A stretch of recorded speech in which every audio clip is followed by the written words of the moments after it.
welcome to the Syracuse Lacrosse Podcast. I'm your host, Dan Hamer.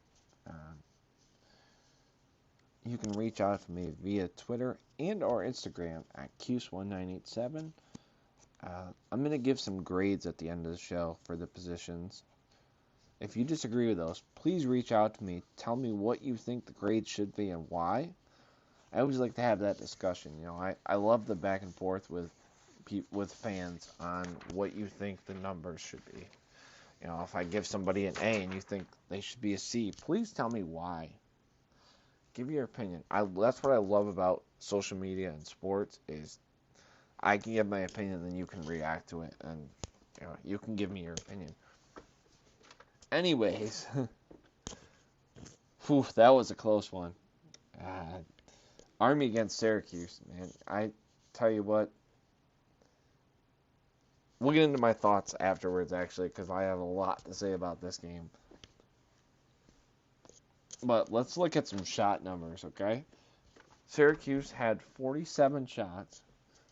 Army had 32. And I can tell you, if you were at this game, you wouldn't think those were the numbers. But Syracuse turned it on in the third and fourth quarter. And I would say they woke up. That's the easiest way to say that. Like I said, we'll get into more of that after we go through the stats, after we give some position grades. Shots on goal were even for Syracuse and Army at 25 apiece.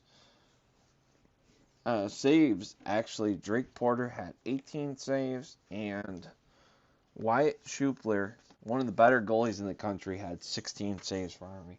I can tell you, Schupler played a great first half, not so great second half. I will say that. Being that I watched the game, I was attending the game, I was able to kind of see some shots that maybe he could have had saves on.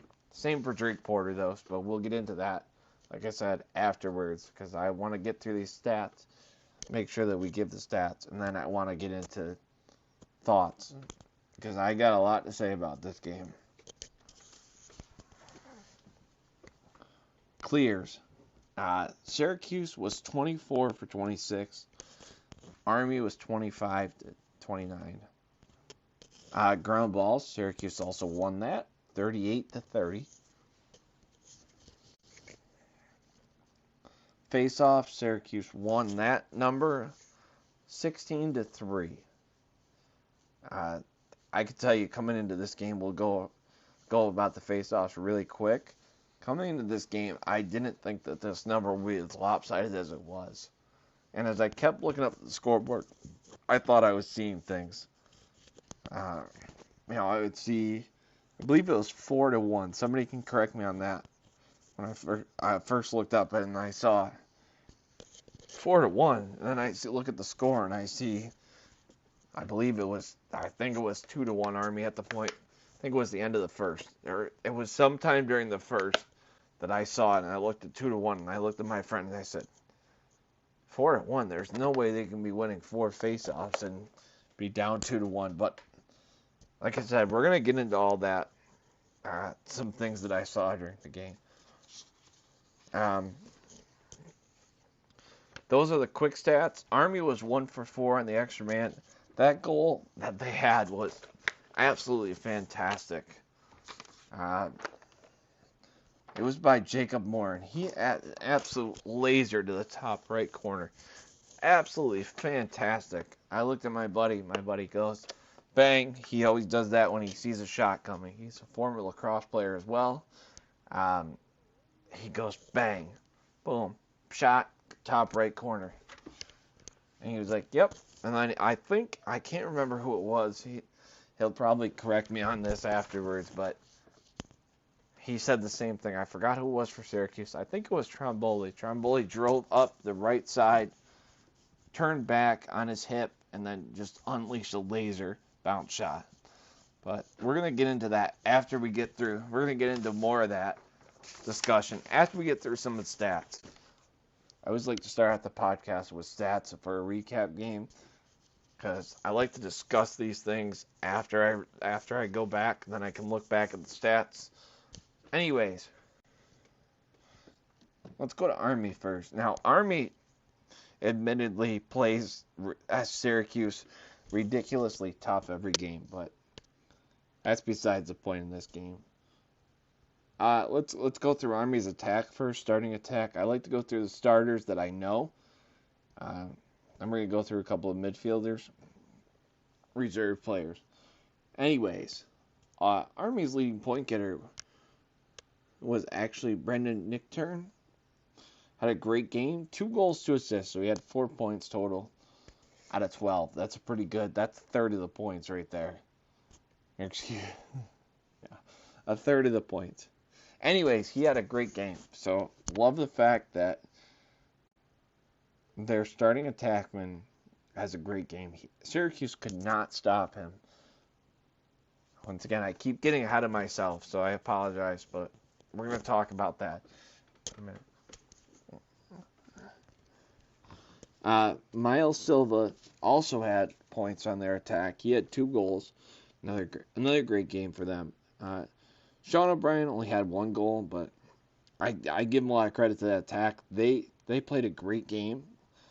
If I was going to give them a grade and they were Syracuse attack, I would say an absolute A. The way they were just getting open every time for the feed from their midfielders was amazing to me. Syracuse Poles couldn't stay with their attackmen. They were getting open. They were doing back cuts. They were V-cutting. They were doing every kind of cut. And the way I'm talking right now, you would have thought Syracuse lost the game by like 12. Anyways, let's get back to the stats. So their top shot getter was also Brendan Nichtern, and Sean O'Brien had 5 shots, and also Philip Gunner had 5 shots. Played a great game, had a goal, and also on their midfield line, Connor DeWitt had an assist for 1 point, and so he had most of their points from their starters came off their attack line. They had, it looks like I've got 7 out of 12 points coming off their starters. That's a great number to have for your starters, but you've got to get points from your reserve, which they did. They got points from Jacob Morin. Well, like I said, it had an absolute laser of a shot for his man-up goal. Nicholas Ettinger also had an assist for 1 point on 1 shot. Great numbers. Their leading ground ball getter was actually on the defensive side. Now, typically, you're going to see a defensive midfielder get that, but in here, you're seeing you're seeing goalies, you're seeing defensemen. So Army got a lot of ground balls on the defensive end and was able to convert them into clears. And so, once again, the way I'm talking, you would have thought Army won the game. But anyways, let's get back to the stats. Marcus Hudgens had 4 ground balls. Okay? Now, the next highest, actually tied, was Wyatt Schupler. Wyatt Schupler played a fantastic game for Army. Kept them in the game more than people realize. Oops, I slipped. Syracuse won. Just kidding. The way I was talking before, Army, they would have thought Army won. But Schupler kept them in the game for most of the game. This was a great game plan by Army. They ran a possession offense, so essentially their offense would come down the field. They'd pass it around once. Okay, let's see what the defense is going to do. And I think we kept looking up at the shot clock. Me and my father and a couple other people kept looking up at the shot clock and saying, okay, there's 30 seconds left. When are they going to run an offense? And I believe most of the 9 times out of 10, when it got down to 20 seconds, they would run their offense.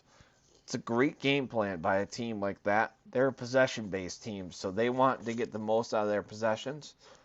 So with 20 seconds left, you've already killed 60 seconds, so you've cut down the opposing team's time of possessions. That's a great move by a veteran coach to let the team run the offense.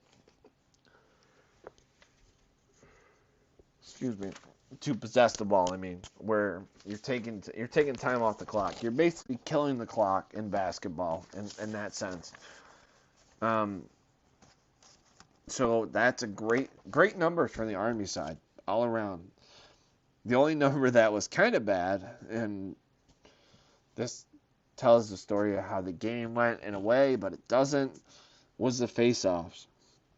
So Stevie Grabher was 2 for 11, and then Ethan Baragnan, I believe that's how you pronounce it, I apologize if it isn't, was 1 for 8. So they won a total of 3 for 19. I don't love that stat, but they got a lot of ground balls off the face-off. So, I mean, a win is a win, but I guess I differentiate on when a win is in a face-off. You know, if the Syracuse guy claims that they count as a win, but let's say Army gets a ground ball. That should technically be a win for Army, in my opinion, but home scoring is going to give that to Syracuse generally. But on that note, let's go through some of the Syracuse numbers. And leading goal getter, Jamie Tromboli. This is a guy that the first 2 games I criticized highly, thought he should have stepped up. And boy, did he step up when his team needed him today. We'll get into that, though, in a little bit, because he is my player of the game by far. Brendan Curry had 4 points, and Tucker Dornovich had 1. Now, the interesting note on this, none of the attack had points. You know, Griffin Cook had 5 shots. Chase Scanlon had 2 shots. And then Stephen Rafis also had 2 shots. But that's not a lot of shots for an attack group that produced so many points in the first 2 games. So we saw a little bit of them falling back. Not falling back, but we'll get to that, like I said, after, because I want to talk about how Army was able to defend the attack so well and what they did that caused the offensive midfield for Syracuse to have to take over the game. But they got 1 point off the bench from David Lipka, who had a pretty good game.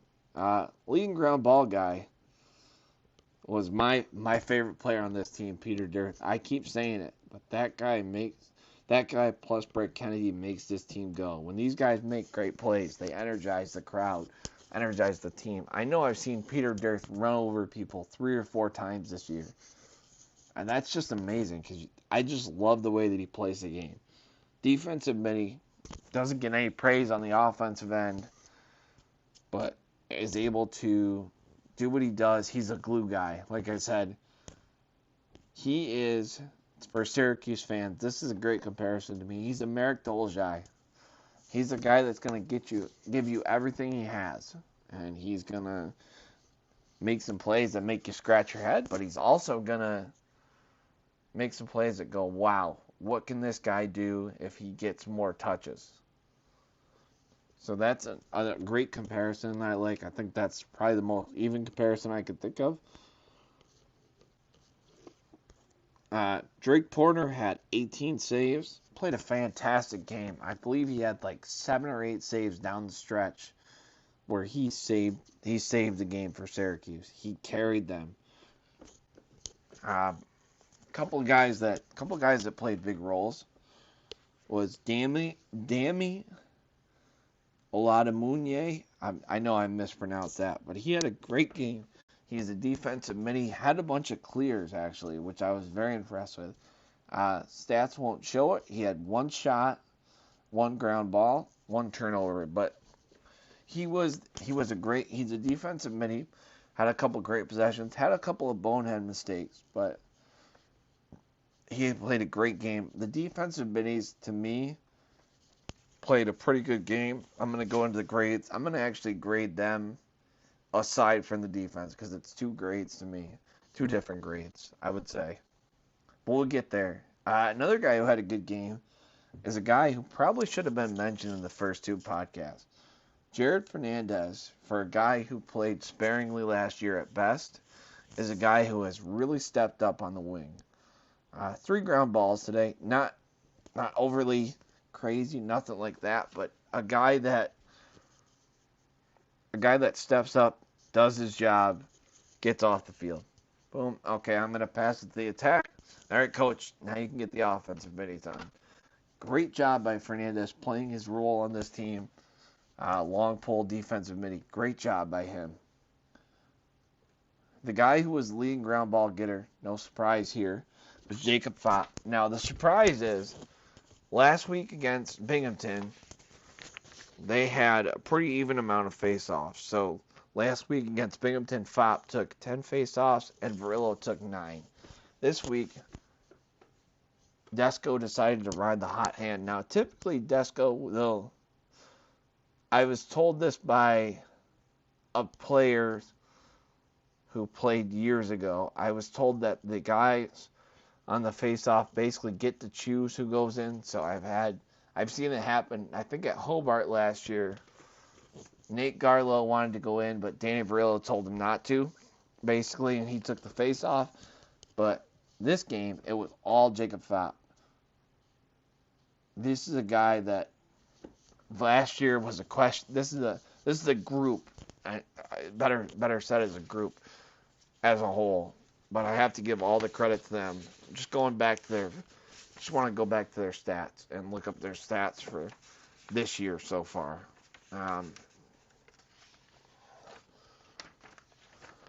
Going back to it. Let's go back to it. So, looking at the face-offs from Colgate, we've got 25 of 39.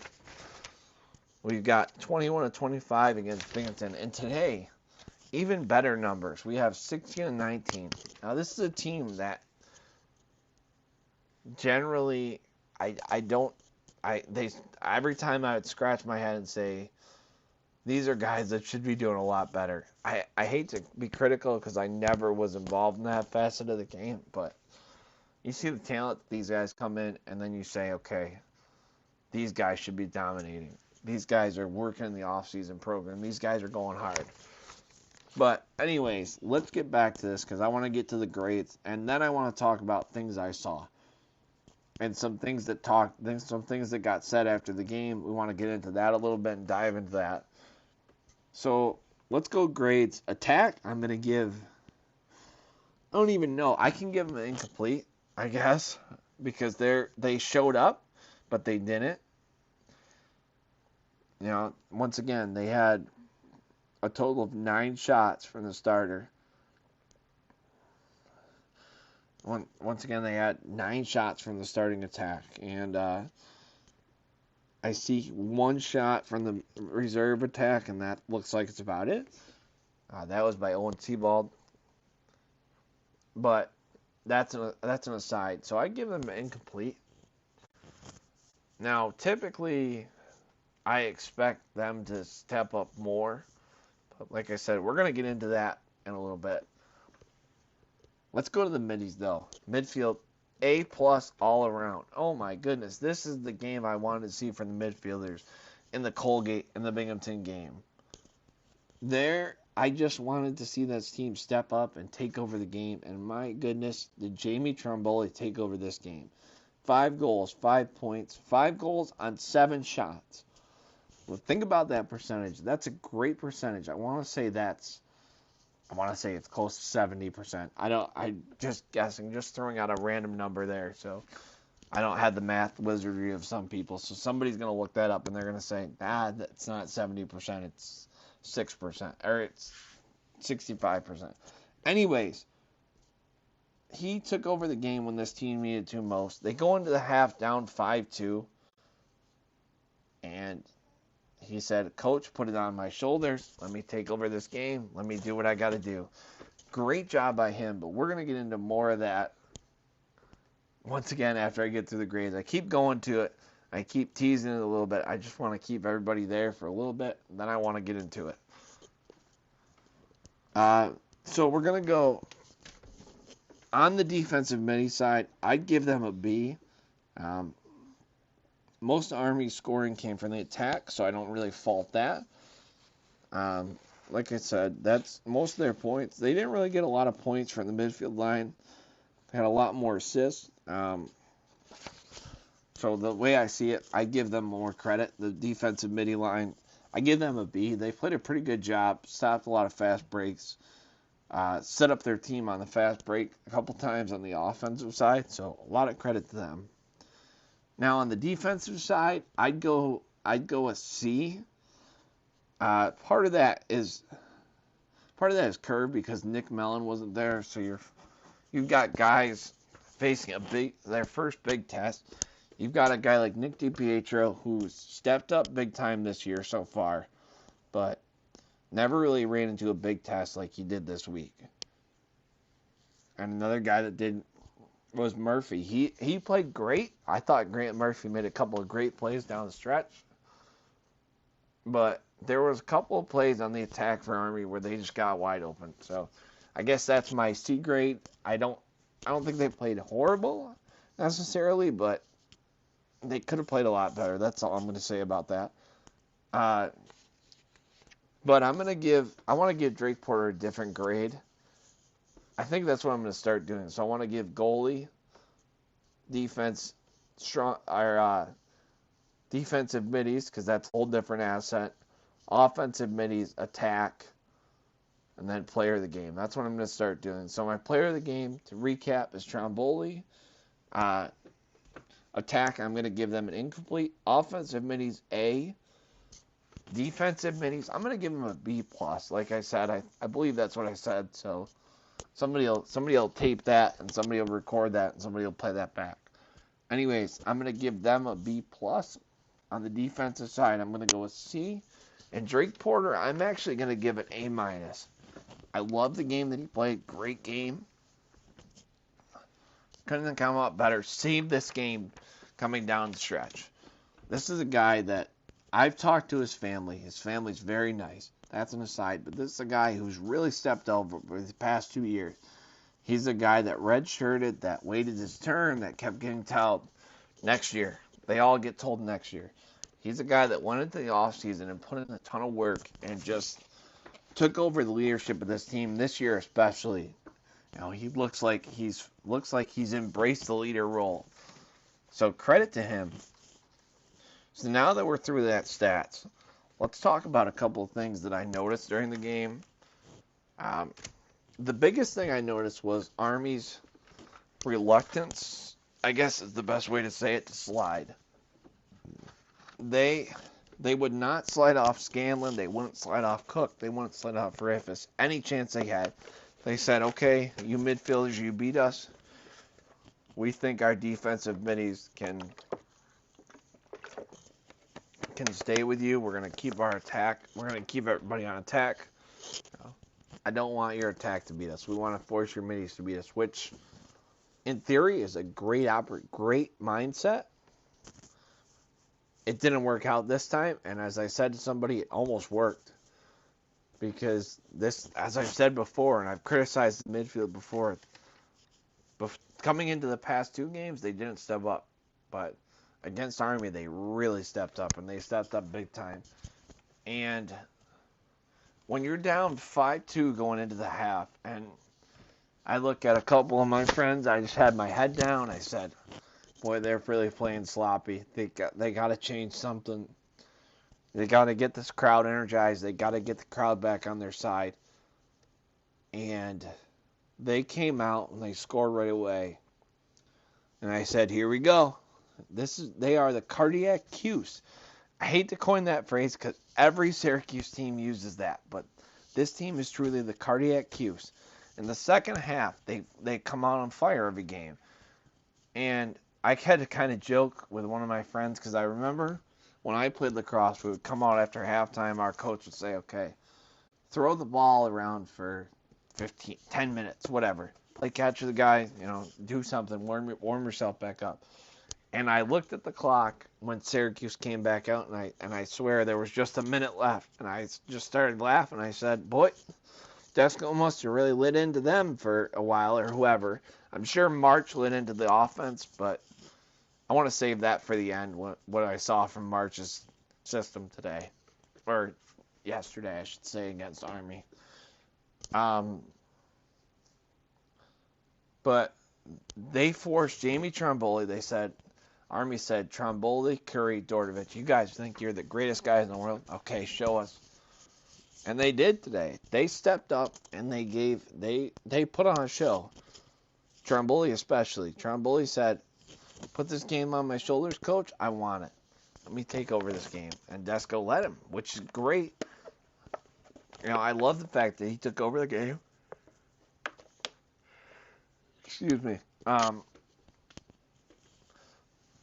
And I love the fact that every time Army thought they had a rally after Syracuse started to come back, so it was down 5-2, and obviously it's 5-3. Army scored twice in the second half. What a turnaround by the SU defense, and I don't think I give them enough credit sometimes. I know I did against Binghamton, but I think a lot of times last year I blamed the defense for some losses instead of the offense. What a turnaround by Leland Rogers in that second half, because I don't know what he said to them, but they came out on fire. The whole team did. Maybe it was Porter making some key saves early that got this team on a roll in the second half when they needed to, but maybe it was just the offense getting some success as well. But this team came out like it was a brand new game, 0-0. It's always cliche, but we never see it. You always see a team come out really flat, and I think we saw that from Army. I think they got so comfortable with a 5-2 lead. They said, okay, we can run our offense. We can kill a minute each time we possess the ball, and Syracuse can't stop us from running our offense. They didn't score a lot, but they took time off the clock. And Coach Alvarese has been known for that since he became the Army head coach. Runs a great system there. I love him. I love his system. But sometimes it comes back to bite you, and I think this is one of those games. It's great when you're winning, right? And it's great when you can take a minute off the clock here, a minute off the clock there. But when you're down, now all of a sudden you need those minutes that you wasted. Not wasted. I say wasted in air quotes. But you need those couple of possessions. And credit to Syracuse because they kind of iced the clock just enough, but they didn't at the same time. So it's all relative, right? It's just funny. Like I said, whew, I must have said that 6 or 7 times on the way home from the game because you look at all the stats, Syracuse was leading all the stats, but you look at all the in-game stuff that I saw, and you would have thought Army was winning by 10, like a good amount. And that's why I think at the beginning of the year when I went to the schedule preview, I chose this as a loss because this is an Army team that comes in every week. And when they lost Wednesday to Marist, I started to get scared because I know what Army comes in after a win. Army after a loss plays 10 times harder. I know a lot of teams do that, but Army especially. So I think that's like a huge credit to Army, huge credit to Coach Alvarese for getting this team up for this game. I don't think he really needs to. I think in general they get up for this game, and as a whole, they know what's gonna happen, right? So they know we're from West Point, right? We're in New York. We're trying to prove that we can compete with the Syracuse of the world. We keep hearing that we can't compete. We keep hearing that they're dominant. Whatever. We're just a military school. I think that's a persona that people give, and that's extremely wrong. Given what I've seen over the years from Army played a better game plan than Syracuse did. Had Army won, you would have said, okay, that's a perfect game plan. Syracuse won though, which was great. Obviously for me, I was happy. Everybody was happy. I think a bunch of people were shocked at how Syracuse came out in the second half versus Syracuse in the first half. I know FOP was winning faceoffs, and I understand that, but you can see the faceoffs and you can say, okay, Syracuse is winning 16 faceoffs, right? Army's winning 2. Syracuse should be up if you're looking at just faceoffs, and generally I do, but that's where faceoffs don't play as much of an important role because Army checks the ball out of FOP stick, right, and runs the other way, and then you're looking at it like, okay, wasted face-off win. Quote, wasted face-off win. I guess that's the way that I think about it in general, and I hate to rant and rave about this and rant and ramble, but that's just my 2 cents. 22 cents, though. Somebody said this to me earlier, and I said I have to wait for a few games. I am buying into this Syracuse team. I'm buying into them being a national title contender after seeing what I saw against Army. I think last year, this team goes down 5-2 at half, and they probably lose that game. And I hate to say that as a diehard Syracuse fan, but that's just my feeling on it. They didn't have this energy, they didn't have this fire that they keep coming out with in the second half. And maybe that's a lot of that has to do with March. I don't know, because we're seeing a different team in the second half than we did under Donahue. Not saying Donahue's at fault, just saying different guys have different roles, and maybe maybe the new assistant, volunteer assistant coach is playing a bigger part. He's getting the substitutions down.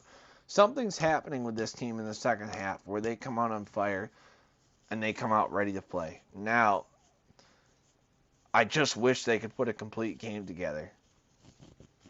And I know I'm giving too much credit to Pat March, but he must have looked at his midfielders at halftime and said, "Okay, Tromboli, you guys have got to go by your guys. You guys have got to take it behind X and run invert from there and take these Army guys to the hole, because our attack can't get open." Every move they were trying to make, they weren't getting open. They would get the ball, but Army would quickly get on them. Chase Scanlon got the ball, and I remember leaning over to my father next to me, and I said, "They aren't switching," which I thought was just going to happen once or twice. That happened the whole game. Army played it very smart. Every time there was a pick, they'd play over, they'd play under. They'd play in a way where they could get around the pick and still cover the same guy.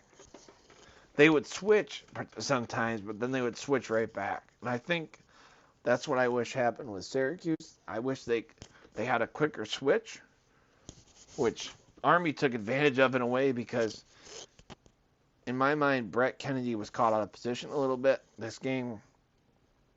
He was put into a role he not used to, being the top pole on the game, being the top close defender. I want to say he wasn't ready, but he's never been in that role. Usually it's the Mellon role, and Brett Kennedy plays as the second defender, which is great, and it works out. But the way I'm talking, you would have thought they lost the game, and I can't reiterate that enough to people. I don't think people understand how good of a win this was, given the fact that Army was ranked, I believe, number 7 coming in. I want to say, somebody go correct me on that. This was the game where I looked and I said, once again, they can compete for a national title. I think in years past we saw this game and we started scratching our heads and we started looking at it and going, I don't know if they can compete. I don't know if they can do it. I do want to see a couple more before I actually say, look, this team is dancing in May. They'll get there. They'll get to the field. They always seem to get to the field. But it's getting over that hump of getting back to the national championship, getting over that hump of getting back to Memorial Day weekend, which used to be a Syracuse yearly tradition, by the way. But we'll talk about that, because I want to go way back and then bring it back to the present. I want to talk about teams of the past, records that won't be broken.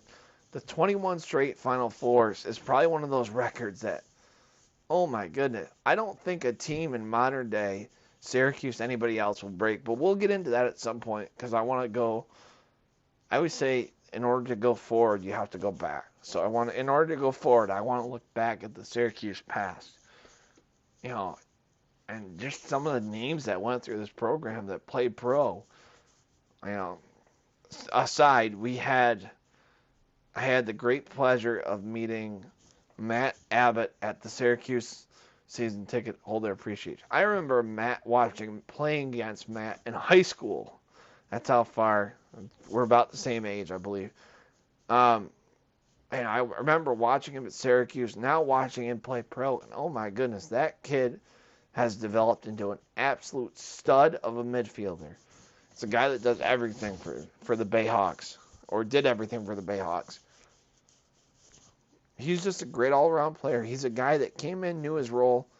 All right, you're a defensive midi. Okay, now he's become one of the best defensive midfielders in pro lacrosse today, in my opinion. But aside from that, next up is Hobart. I hate to transition into next week, but at some point we have to look ahead, right? Friday night against Hobart at the Dome. And this is one of those games, another game that I circle because going to Hobart last year for me was a very unique experience. I've been to the Hopkins. I've been to those type of games where powerhouse schools. I don't think I've ever seen a school student section get into it more than Hobart, but also clear out as quick at the same time. When Syracuse took advantage of Hobart last year, I've never seen a student section clear out quicker. And I give all the credit to Syracuse because they took advantage. Hopefully Syracuse can come out on fire in this game. You know, there's not any jet lag per se from the Army game. They don't look past Hobart because they've got a big game coming up after that. They go to Johns Hopkins right after that, actually. So look for that. So Syracuse does return to the Dome March 28th. So look for that to be, yeah. So once again, I hope that this team comes out on fire like they do. But I expect that this team is gonna be better than last year's.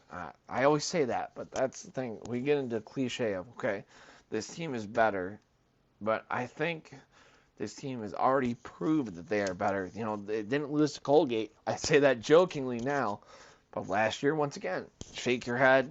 You know, okay, where are we going from here? Anyways, look for this team to improve. I think they can improve because you saw the midfield have to take over the game. What I want to see is a complete game from both sides. So I want to see the Chase Scanlons have 3 assists. I'll say 3 assists. And I want to see the Griffin Cooks have 2 goals. You know, but I want to see the midfield line also have a couple assists. You know, I want to see the Trombolis have a couple goals, but also a couple assists. I want to see, you know, like I said, we haven't seen the complete offense under March, and I think we're starting to see bits and pieces of that. I think we saw it in the second half of he is the NBA style in college lacrosse. He is Tromboli, you're the hot guy. You're my go guy. When you get across the field, run the offense, whatever, go into your position and go, which I love. And you saw it with Chase Scanlon in games past, and you saw it with the Griffin Cooks. You saw it with the Stephen Rafis. You know, Stephen, you control the ball behind, and you let them run it. You quarterback this team. I love that mentality. I just want to see it expand.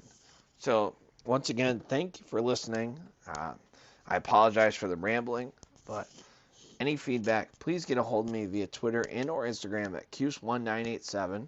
Any feedback, any grades you disagree with, any discussion in general about the game of lacrosse. I want to kind of slowly expand this into the game of lacrosse as a whole and talk lacrosse in general because I love the sport. Absolutely love it. But anyways, thank you again.